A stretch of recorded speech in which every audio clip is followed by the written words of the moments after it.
Okay, may buntag sa tanan nga mga kahigalaan ug sa atong mga kaigsunan nga maabutan naman usab niini atong pagtuon, may buntag sa inyong tanan. So sa tibuok Pilipinas sa atong maabutan sa atong pag-live og makakita niini mayong buntag kaninyo. Sa atong mga kaigsuon atong mga kauturan sa bisan pa sa sakop sa distrito diri sa Sipalay, yung aga sa inyong tanan sa distrito sa mga kauturan sa Kabangkalan bisan papakadto sa magbaliyo sa ilang mga suod na kundra nga mga amigo mayong aga sa inyo tanan bisan pa sa pakadto sa Inapoy, pakadto sa Pinagimpinan sa Asok sa aton mga kaparentihan dira mayong aga sa inyo nga tanan. Mayo man nga aga sa tanan nga mga kauturan sa kutob sa maabutan niini sa dito sa akong gikanan sa Escalante. Mayong buntag diha kaninyong tanan mga igsoon, kamusta mo diha? Sa iglesia sa Pinapugasan, sa iglesia sa Sirahe, bisan pa sa Langob, kamusta mo diha mga kaigsuonan? Sa atong igsoon, atong amigo diha kay Kaban, mayong buntag mga igsoon, kamusta mo diha sa Escalante? Hinaut nga ang Dios panalangin usab kanatong tanan. Ngayon takna sa kabuntagon atong pagasugdan mga higala ug mga igsoon ang atong pagtuon sa pulong sa Dios ug sa pagbuking sa mga bakakon nga mga nagadala sa mensahe. Okay. So sa dili pa nato kini igsoon pag-umpisahan ato ni siya nga pagasugdan pinaagi sa pagampo. Gamhanan og silimbaho namo nga Dios nintak na sa kawuntagon amo ikaw gipasalamatan ug nagadayeg kami kanimo nga ikaw ang nagahatag kanamo og pinasahi nga kaalam. Salamat nga ikaw magatubag sa among pagampo sa sini nga buntag sa ngalan ni Ginisus. Amen. Okay, mayong buntag mga kahigalaan ug mga kaigsunan diri sa sakop sa Sipalay, mayong aga sa inyo nga tanan dira pa sa pasto sa ila ni Brother Richard Gumis. Maayong aga sa imo iutod. Bisan pa sa aton mga kauturan. Si Brother Ingbong nakita ko kahapon nagtan-aw naara gyud sida sa Sipalay. Maayong aga utod. Kamusta? Nahidlaw man ta sa imo. So sa sini nga aga mga kauturan, mga kaigsunan, mayong buntag kaninyong tanan. Magahatag kita og mga reaksyon og ato nga bukingon kining mga bakakon nga mga tao. Bukingon kining mga bakakon nga mga tao. Unahon nato kapag booking kini si Baluria. Si Baluria nagtubag ni siya sa pangutana sa usa ka vlogger nga Adventista. Kung ngano nga ang napulo ka sugo sa Roman Catholic nganong ila mang gibutangan og Domingo pista og iglilihi ang ikatulo. Asa mabasa sa Biblia? Amo na maunang pangutana, asa mabasa sa Biblia? Ang iyang tubag mabasa sa Exodus kapitulo 20 bersikulo 8. So ingon niya, dapat untang itubag niya 8 ug 9. Pero dili na siya ikatulo nga sugo, ikaupat na siya. Ikaupat na nga sugo mga higala ug mga igsoon. Ug niya diha ingon niya ang iyang tubag basa sa napulo kasugo sa Exodo kapitulo 20 o bersikulo 8 nga remember the Sabbath day to keep it holy. Saturday dili kuno na Saturday kundi Sunday. Kay unom ka adlaw mag-ubra ka unom ka adlaw, trabaho ka unom ka adlaw, sugod sa unang adlaw pakadto sa ikapito, sa ikaunom pagka ikapito pahuway. So nag-ihap siya Lunes, Martes, Miyerkules, Huwebes, ikaunom kuno ang Saturday. Ikapito ang Sunday. So karon sakto kuno ang Exodus. Sa ato pagigamit niya ang dinalan sa Biblia nga mga binutbot kay naghimo na dayon sa iyang kaugalingon nga pagsabot-sabot bakakon ning tawhana. So ang mga tao nga makakita niini sa iya kung wala gatuon sa Biblia mabakakan gud niya. Mao gani nga gibukingon nato ni siya. So diha sa Exodo kapitulo 20 bersikulo 8 hangtod sa 9, diha unom ka adlaw na mabasa na nimo diha gibutang ko sa babaw, unom ka adlaw Exodo 20 bersikulo 8 hangtod 9 hangtod sa 10 na. Unta pwede may butang hangtod sa 11 maugya po na nga pagkasulti.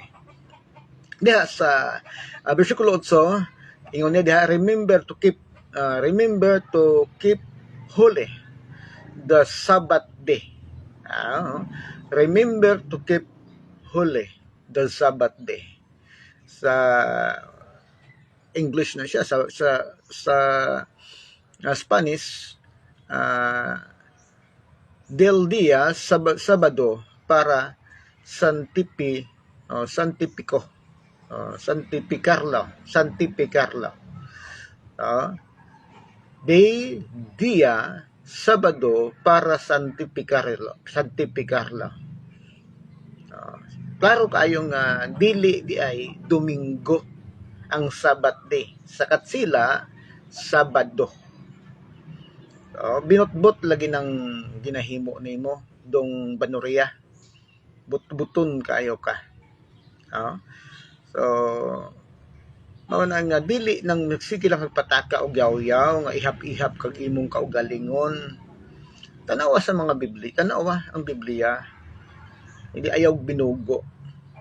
Ako tambag lang po ni sa imo ha. So moadto ta diri kay Oramot. Ni si Oramot kusog po ni kayo mo tubag-tubag, kusog po ni siya mo say nga layo pud sa patad. Layo kayo sa patad. Ingon niya, may pangutana iyang gitubag. Tanong, Hudyo nga nagbantay sa ikapitong adlaw sa simana. Sala ba o nga wala sila mutuo kay Kristo? Tinuod ko no nga wala sila mutuo kay Kristo. Dili tanan nga mga Hudyo igsoon wala mutuo kay Kristo, kay naay daghang mga Hudyo nga nagtuo kay Kristo. Nagtuo kay Kristo. Pero tanan nga mga Hudyo, dili lang kay Hudyo, tanan nga mga Israelinhon, tanan nga mga Israelinhon nagbantay sa adlawng igpapahulay Sabado. Empa. So karon atong padayonon may naa pa koy kuhaon.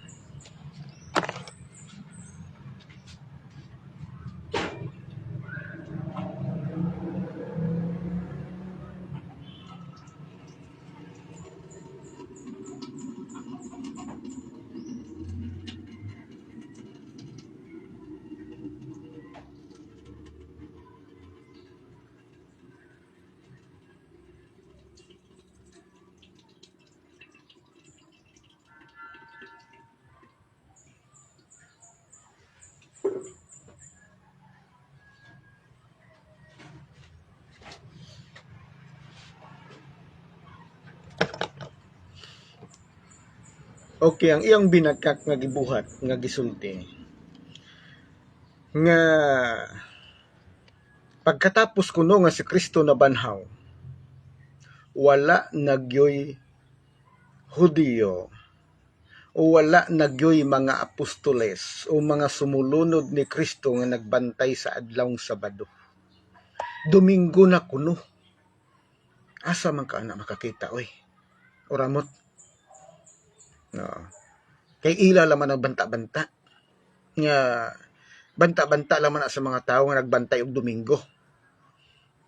Sa pagkatinuod ang Domingo nga adlaw, inyo lang na gibuhat-buhat nga mao ang adlaw inog simba. Ni adtong 33. Nagsugod kamo sa inyong hunahuna nga kamo mao'y gitukod ni Kristo. Dayon naghimo mo og napulo ka sugo. Gibutang ninyo sa napulo ka sugo ang Domingo sa ikatulo nga sugo. Sa ikatulo nga sugo, may buntag badag igang. Gibutang ninyo sa ikatulo nga sugo. Pero sa Biblia dili makita. Dili na makita sa ikatulo nga sugo. Kaya ang ikatulo nga sugo ayaw gamita ang ngalan sa Dios sa daotang puyo. Muna, so sipyat ang inyo. Kinsa ang unang nagbuhat sa adlawng Domingo nga inugsimba, inugpahuway? Si Constantino niadtong Marso City 321. Si Constantino niadtong 321 Marso City. Karon, tapos na ba si Kristo na banhaw niya na o dugay na kayo? Panahon na ni Constantino. Unya, kanos agihimo nga balaan ang Domingo nga adlaw? 336 sa konsilyo sa Laodicea. Ulihin na lang. Tapos nga nabanhaw si Ginoong Hesus ang mga apostoles, bisan pa mga Kristohanon, una nga mga Kristohanon, nga mga Hudyo. Kaya ang una nga Kristohanon, mga Hudyo. Mga Hudyo ang una nga Kristohanon, dili kay Romanhon.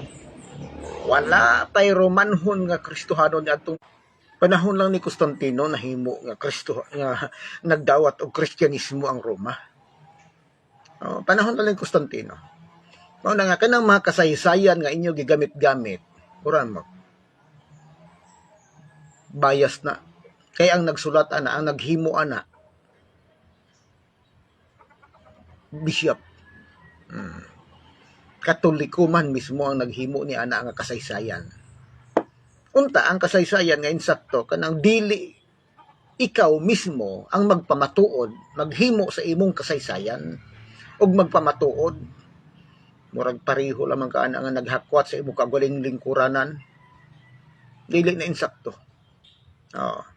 So tinuod ba nga ang mga apostoles pagkatapos nga nabanhaw sa Ginoong Hesus dili na Sabado ang ilang adlaw inugsimba?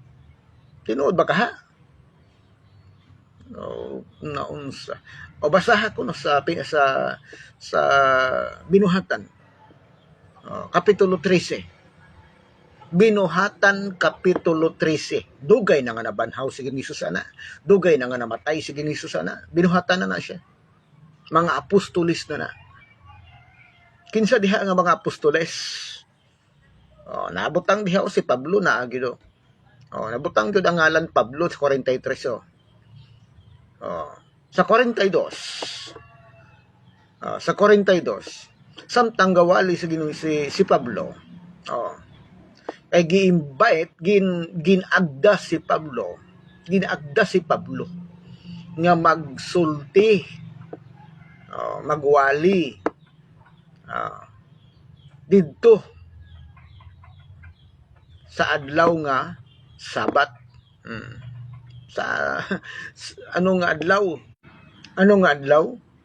Sabat. Sa English na mabasa. Kung sa Espanyol, ano ka? Mabasa no sa 42. Nasa 42 mabasa, klaro kayo. Mabasa sa 42 sa Binuhatan, Kapitulo 13. Unsa gibisulti diha? Mismo tema, il Sabado. Klaro kayo. Sabado unsa Spanish. 44. Kana sa 44. Mabasa gyapon nimo. Kapitulo 13, versikulo 44 sa Binuhatan. Kini nga Biblia mga higala, mga igsoon, kining gigamit na ko nga Biblia. Catholic Bible ni siya. Catholic Bible nga may duay translation. Duha ka bilog translation niya, duha ka translation ang usa ka teksto. English and Spanish. English kag Spanish. Mao na nga basahon nimo sa Spanish sa 44. Basahon nimo sa English, pwede hubad-hubaron nimo. Sa English, mabasa nimo diha, Sabat. Pagbasahon nimo sa Spanish, Sabado. Klaro kayo. Klaro kayo. Tapos na nga si Kristo nabanhaw, dugay na nga nabanhaw si Ginoong Hesus diana. Ingon nimo, oramot, wala nay mga apostolis nga nagbantay og adlaw nga Sabado. Domingo na sila. Ayaw binakak. Amahan sa mga bakakon, si Satanas. Oh. Kung moingon ka nga naay ang mga naay panahon nga ang mga apostoles nagtigom sa adlaw nga Domingo, kana siguro. Tinuod na kay ang pagtigom-tigom nila bisag unsa lang nga adlaw pwede na. Pero kung moingon ka nga ang adlaw nga igpapahulay gibalhin na sa Domingo, bakak na. O bakak na ang hanuman 336 na nagsugod nga gibalaan ninyo ang Domingo sa konsilyo sa Laodicea. Ayaw binakak. Kay pagkatapos nga pagkabanhaw ni Ginoong Hesus, walay mga Kristohanon, mga Kristohanon nga nagtuo nga ang Domingo mao ang adlaw igpapahulay. Kay nakahibalo sila nga ang adlaw nga igpapahulay Sabado. Ulihin na lang, nagsugod ang Domingo kay Constantino, Marso City 321, gibalaan sa konsilyo sa Laodicea 336. Mao na. Gibutang ninyo sa gibutang sa Roman Catholic, sa ikatulo nga sugo. Sa napulo ka sugo gibutang nila sa ikatulo nga sugo ang Domingo. Gibalhin nila ang ikatulo nga sugo, gibutang nila sa ikaduha, ang ikaduha nga sugo sa napulo ka sugo ilang giwala. Dayon gibutangan nila ang ikatulo og Domingo sa Domingo pista og iglilihi. Mao nang tinuod mga higala. So ang pagbinakak, ang paglimbong, ang mga binakak nga ginahimo ninyo dili na mo pasar. Dili na mapasar. So ato na nga bukingon mga igsoon. Ngano man para ang mga tao dili malimbungan ninyo. Naababasa na sa Binuhatan Kapitulo 13, sa Binuhatan 42 pakadto na siya sa 45. Mabasa yun na siya nga adlaw nga Sabado ang mga apostol nagsulod sa simbahan. Nagwali. Ang mga Hudiyo ug ang mga Hintil. Dili lang Hudiyo, apil ang mga Hintil. So ato ni mga igsoon nga makakita nini nga mga easier na to ni para mabuking, para nga mabuking ni mga bakakpon nga mga tao. Grabe ang atong signal kawala-wala gyud. Sige mga igsoon kay tungod sa kakawala-wala atong signal, ato na lang nito puson. Ato lang palihog lang mga kaigsunan, mga 70 mga SDA. I-share nato ni sa atong mga higala para mabuking, makahibalo sila nga kining mga tawhana. Kini si Banuria o kini si Uram